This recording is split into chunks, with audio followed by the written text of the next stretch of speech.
Welcome to the very first all-out brick Throwback Thursday. After completing Generation 1 of Bionicle, I still wanted to keep some nostalgia going on the channel, hence the idea for this series. At first, we're going to be going on a bi-weekly basis, and then I'm hoping that around March, we can transition over to a weekly Throwback Thursday. Let's get started.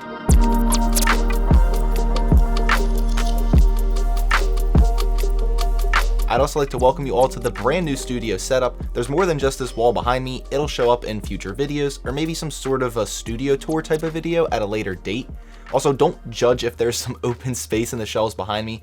That's going to fill up over time with my favorite sets as I review them. I'm also using a brand new camera for the first time, so stick with me if there's some cinematic errors over the next couple weeks. I'm still trying to learn all the ins and outs of this thing, different color profiles, shooting modes. There's a lot to ingest. Today we're going to be covering set 1352, The Explosion Studio, which I picked not only for its film background, but also for its explosion play function. It feels like something you don't get with every single LEGO set, so I'm hoping that it's going to be pretty dynamic, pretty fun. This set was released way back in 2000 as a part of the Studios line.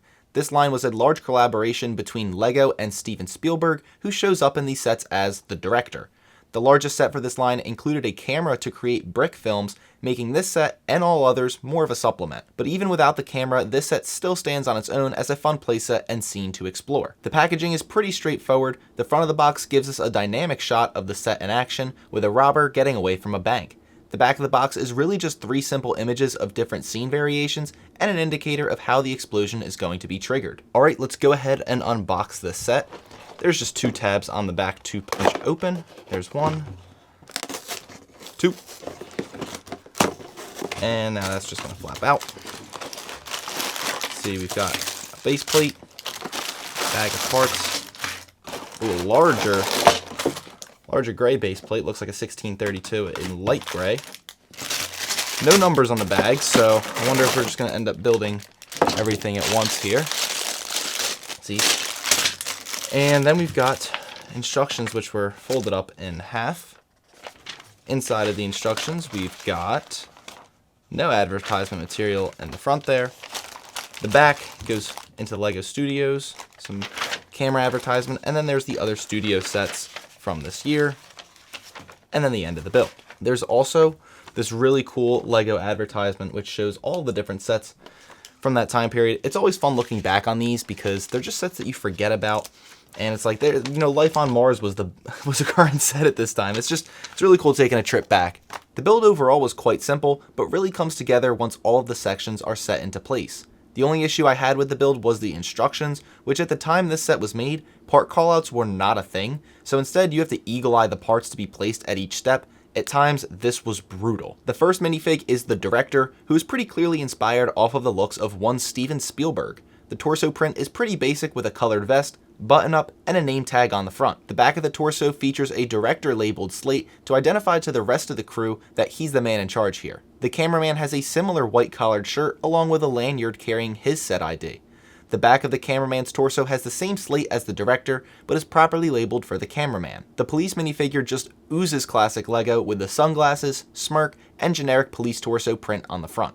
No print on the back. Last up is the robber, who is wearing just a sick helmet with the light blue visor. His torso looks like a zipped up leather jacket or racing suit. It just screams, I ride a motorcycle. And just in case we didn't know he was the bad guy, he's got a briefcase and a gun. Now, I'm not certain if LEGO still makes guns for minifigures, but this is absolutely hilarious and a sign of the times that were 2000. LEGO just casually released a set of someone robbing a bank with a gun, and everybody probably loved it. Given that this is a movie set after all, of course we're going to see a director's chair for wannabe Spielberg toward the end of the base plate. The cameraman has a really nice dolly that he can sit in. Just as a real dolly would, the camera platform can rotate independently of the wheeled base to allow the cameraman to get some really dynamic shots of this action sequence. And this set's favorite felon gets a dirt bike to use as his getaway vehicle. I'm not sure if this is just because of the age of the pieces, but the tires had a slimy residue on them that didn't really wipe off, but definitely felt bizarre. The main platform of the set is pretty bare when left empty. It allows you to see the full connection of the trigger mechanism to the spring-loaded pieces beneath everything. The main floor platform features the structural setup and slots for the rest of the building facade,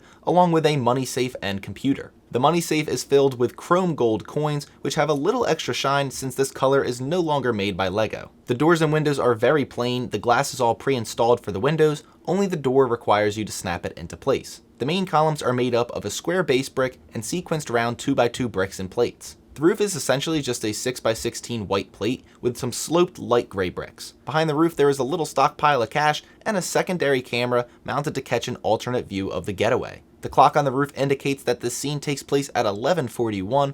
I was hoping that time would be a connection to Steven Spielberg, maybe Back to the Future, but it's not. Just an ordinary Lego piece. My favorite asset to the set are the stage lights. They've got the basic construction of a light with barn doors, but when viewed straight on, the transparent centerpiece reflects across the chrome reflector and creates a really cool effect. Right by the director's chair are 2 sticks of TNT and a plunger to set off the explosives. The set also includes a plate for a minifigure scene setup rather than assembling the whole bank over the explosives. The assembly of the bank is quite easy. After locking the spring-loaded piece into place, the different components are placed modularly in the different tracks. The exploding feature is detonated by a lever next to a computer. Pressing it down pushes the spring load pieces up, which produces the force to make the bank building explode. And what would this review be without some really cool slow motion shots of the explosions?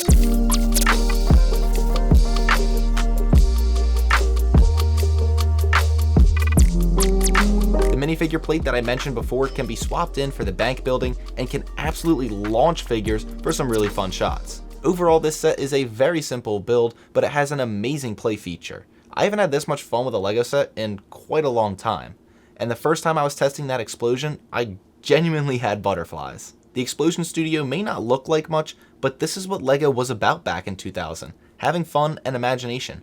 Frankly, there should be more sets like this today that focus on dynamic play and not just display. The springing action is certainly a build technique that I'll be backlogging for mocks, and you should too. It's very easy to incorporate, and it certainly is going to surprise people when you hit them with a powerful explosion. This set is very cheap to get a hold of today, with its used price being just $35, still lower than its original release price. In new condition, it can go for around $60, which is pretty good for a set that's nearly 25 years old. In terms of a score, I'm going to give the Explosion Studio an 8.2, which is higher than I thought it was going to be, but like I said, I just had so much fun with the play feature. I'd highly recommend this set as a surprise gift for someone young or a big film fan. It's a very simple set, and like I said, brings a dynamic play feature and scene to the table. So 8.2, that's your review. Thank you guys for watching. If you like this video, give it a thumbs up and subscribe to the channel to be the first to see all of the future content. Also be sure to check out the review blog on the website and all the social media pages. Till next time, stay bricking.